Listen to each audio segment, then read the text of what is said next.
17 सूत्रीय कार्यक्रम सिर्फ और सिर्फ मेरे हरियाणा की 70% आबादी के लिए है, 30% के लिए नहीं है, जिनमें मैं भी आता हूं।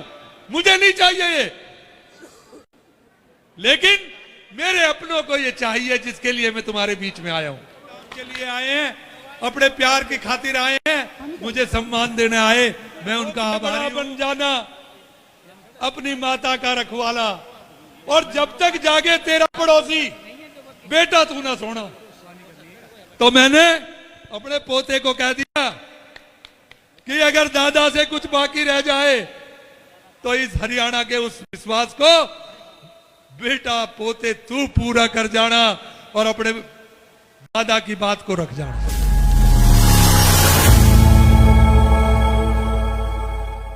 मंजिलों पर जिन्हें जाना है, मंजिलों पर जिन्हें जाना है, तूफानों से डरा नहीं करते, तूफानों से जो डरे मंजिलें कभी पाया नहीं करते।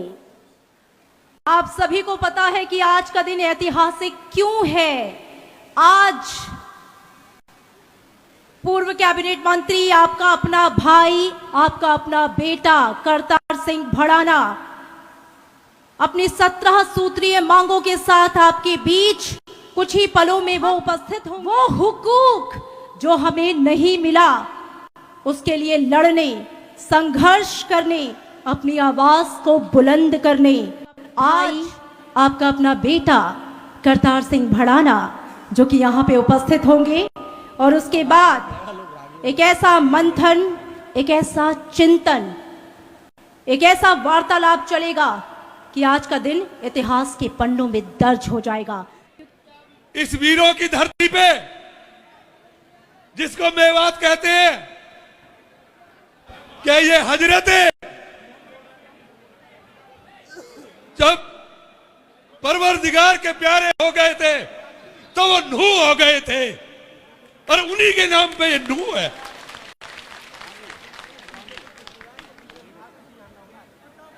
और मेरे दिल में कितना दर्द है, और वो दर्द क्यों है। कोई कितना बड़ा रईस हो जाए मुझे फर्क नहीं पड़ता, लेकिन जो मेरे भाई, जो मेरी बेटियां कोई फीस से मोहताज है, कोई दवाई से लाचार है, जब बेटी के पास पैसे नहीं होते लाखों बेटियां बीमार हो जाती हैं। यह 17 सूत्रीय कार्यक्रम मेरी कोई राजनीति नहीं है, और सबसे पहले मैं बता देना चाहता हूं, क्योंकि नेताओं को कभी विश्वास नहीं आता, क्योंकि नेता कभी सच बोलते भी नहीं है, लेकिन मैं आपके सामने जो बोलूंगा शपथ लेता हूं इस बात की कि कभी झूठा नहीं होगा। मैं नारे की जरूरत नहीं है, मेरी बात सुन लो और इस काम को कर लो, यही मेरी इच्छा है और यही परवरदिगार की इच्छा है। बड़े बड़े तपस्वी हुए हैं, बड़े बड़े हमारे संत हुए हैं, फकीर हुए हैं, और ये 17 सूत्रीय कार्यक्रम सिर्फ और सिर्फ मेरे हरियाणा की 70% आबादी के लिए है, 30% के लिए नहीं है, जिनमें मैं भी आता हूं। मुझे नहीं चाहिए ये, लेकिन मेरे अपनों को ये चाहिए, जिसके लिए मैं तुम्हारे बीच में आया हूं। और अगर हमारे प्रधानमंत्री जी, हमारे मुख्यमंत्री जी यशस्वी तपस्वी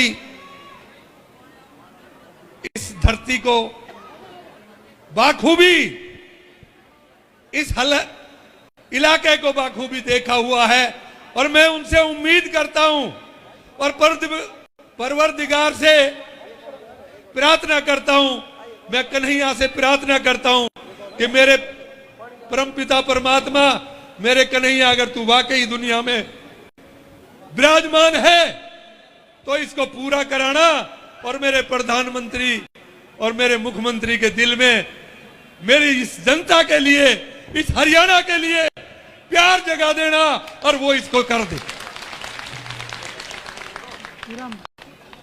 मैं बहुत बार कह चुका कि भाई मेरा मकसद इलेक्शन लड़ना नहीं है, लेकिन बाय द वे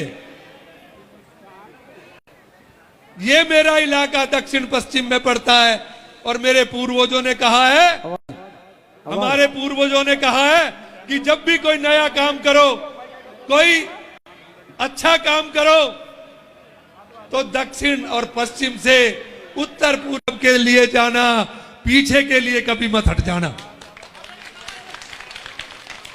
तो ये मेरा मेवात, मेरी ये मेवात की धरती ये पश्चिम दक्षिण में है, और यहां से जो हमारे एमपी साहब भी हैं और मंत्री भी हैं, वो भी शायद ये सोचते होंगे कि दूसरी रैली गुड़गांव में होने वाली है 26 मार्च को,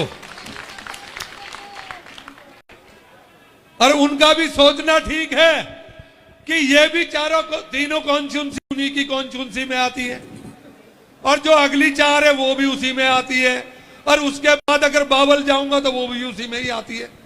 लेकिन मैं विश्वास दिलाता हूं, मेरा इलेक्शन लड़ना कोई मकसद नहीं, मैं इसके लिए जिंदा हूं, ये 17 सूत्रीय कार्यक्रम को लागू करवाने के लिए जिंदा हूं। मैं हरियाणा से कभी चुनाव नहीं लड़ूंगा, और करतार की जबान जो एक बार हो जाए, अरे गर्दन तो कट सकती है लेकिन जबान नहीं कटती है।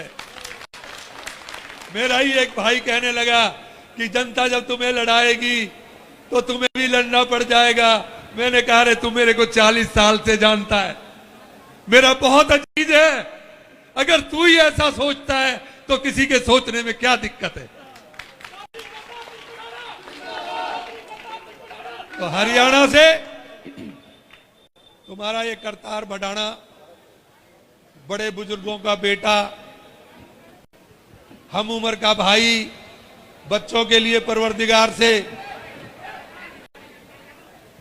प्रार्थना करता है, विनती करता है कि मेरे हरियाणा को ज्यादा कुछ ना कर सके, इतना तो बना दे कि जो मजबूरी से लोग दवाइयों से तरसते हैं, रोटी के लिए भी कई बार फाका हो जाता है, कई बार स्कूल में फीस के बगैर बच्चा वापस आ जाता है। तो मैं ये आपसे प्रार्थना करता हूं, आपके चरणों में मस्तक झुका के प्रार्थना करता हूं, और जो हमारे पीर फकीर जितने भी हुए हैं, मैं उनकी रूह को झुककर सलाम करता हूं और प्रणाम करता हूं। पानी दियो, कहां डाल दिया था नहीं।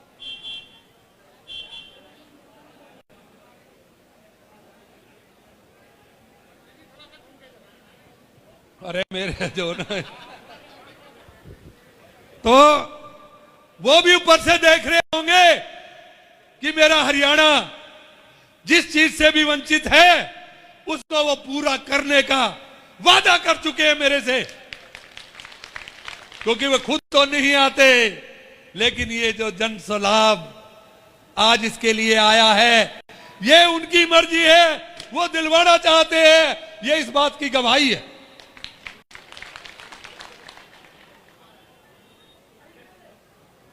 कभी भी कोई भाई जो मेरे मेवात के बेटे हैं उनको एमएलए बनाऊंगा, अपने बेटा जिसको जन्म मैंने दिया, बेटे तो ये भी मेरे ही हैं, लेकिन जिसको जन्म दिया है उसको मेवात की 4 सीटों से कभी इलेक्शन नहीं लड़ाऊंगा। ये मेरा वादा है, ये मेरी जबान है। लेकिन मैं ये कुर्बानी, बहुत कुर्बानी कर रहा हूं, बहुत दिल पे दर्द है जब मेरी बेटियां कुछ पैसे के लिए बीमार हो जाती हैं, ना भाई से ना बाप से मांग सकती हैं। मैं उन बेटियों के लिए कुछ करना चाहता हूं और वो ऐसा करना चाहता हूं कि हमारे प्रधानमंत्री जी ने, मुख्यमंत्री जी ने लड़की बचाओ लड़की पढ़ाओ का नारा दिया है और वो तभी पूरा हो पाएगा जब माँ बाप 8वीं तक फ्री शिक्षा मिले तो बच्ची को पढ़ाएंगे और फिर उसके 6,000 जब चालू हो जाएंगे तो माँ बाप को लगेगा एक 6,000 का जो बच्ची को एक जेब खर्ची मिल रही है वो घर का एक सहारा बनेगा और वो अपनी बच्ची को पढ़ाएगा। और जब तक बच्ची 8 मिडिल क्लास करके शादी नहीं हो जाती है जब तक वो उसको मिलता रहना चाहिए। इसमें कोई भी डिमांड ऐसी नहीं है जो पूरी नहीं हो सकती। मैं बिल्कुल दिल की गहराई से कह रहा हूं कि एक बार आपकी हिम्मत हो जाए, आप जिस तरह से आज खड़े हुए हैं, एक दिन के खड़े होने से काम नहीं चलेगा और इतनी जल्दी कोई इसको पूरा भी नहीं करेगा। मैं एक बात और कहता हूं कि अगर देश के लिए लड़ाइयां भगत सिंह ने शुरू की, आजादी कहां जाके मिली, तो मैं भगत सिंह नहीं, मैं चौधरी देवीलाल नहीं, मैं चौधरी चरण सिंह नहीं, लेकिन मैं उनका एक सोच का एक बच्चा हूं जो इसको कराना चाहता हूं। चरण सिंह तो नहीं, देवीलाल जी तो नहीं, पर मैं तुम्हारा सबके दिल में मरकर जिंदा रह जाना चाहता हूं, ये मेरी अपनी इच्छा। और मैं ये शुरू कर रहा हूं, जब तक मैं हूं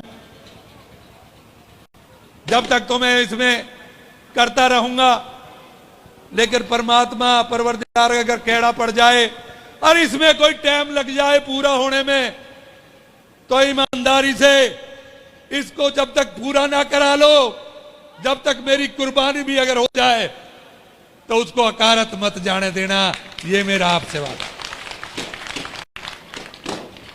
और ये 17 सूत्रीय तो आपने शायद पढ़ी भी है कि नहीं पढ़ी है। क्यों कि ये इतनी बड़ी लगती है कि कहीं तो इनको देख के छोड़ देता है कि ये कोई होने लायक काम नहीं है। अरे चौधरी देवीलाल ने 100 रुपए की पेंशन की थी, आज 5,000 की हो गई। चौधरी चरण सिंह ने ट्रैक्टर का टैक्स के लिए फ्री कर दिया था, वो फ्री हो गया। तो जब मुख्यमंत्री और प्रधानमंत्री के मन में आ जाएगी, पर मन में जब ही आएगी, क्योंकि मां भी दूध जब तक नहीं पिलाती जब तक बच्चा रोता नहीं है। मेरा कोई लड़ाई कराना कोई मकसद नहीं है, लेकिन गांधी जी की तरह सच के साथ मिलके इसके लिए लड़ाई लड़नी पड़ेगी, तभी ये मिले। ज्यादा भाषण मुझे देना नहीं आता, लेकिन ये 17 जो मांगे हैं, इसमें एक मांग में अगर आप इन मांगों को लो तो एक मैं 18वीं मांग इसमें जोड़ना चाहता हूं। और वो 18वीं मांग क्या है? यशस्वी तपस्वी प्रधानमंत्री और मुख्यमंत्री जी ने एक बम्बे तक का रोड हमारी इस वीरों की भूमि से निकाला है, जिससे हमारा विकास का जरिया बढ़ेगा, हमारी तरक्की बढ़ेगी, सब कुछ बढ़ेगा। लेकिन मैं एक बात प्रार्थना करता हूं उनसे कि अगर हमारा झिरका तक टूल टैक्स माफ नहीं होगा तो हमारा यहां कोई विकास नहीं होगा। मैं नहीं कहता कि पूरे हरियाणा का टूल टैक्स माफ कर दिया जाए, लेकिन ये 2 जिले को विकास की तरक्की में काम आएगा। लेकिन ये उसकी तरक्की में पलवल और नूंह जिले की तरक्की में ये काम आएगा, लेकिन काम जब ही आएगा जब हमारा 2 जिलों का कम से कम टूल फ्री हो जाएगा, तो हमारा विकास हो जाएगा, हमारे बच्चे रोजी रोटी कमाएंगे। और जो बेचारे गरीब टूल नहीं दे सकते हैं वो इससे आएंगे। अरे बम्बे उनने देखा देखा ना देखा, कम से कम झिरका तक तो ये रोड देख जाएंगे।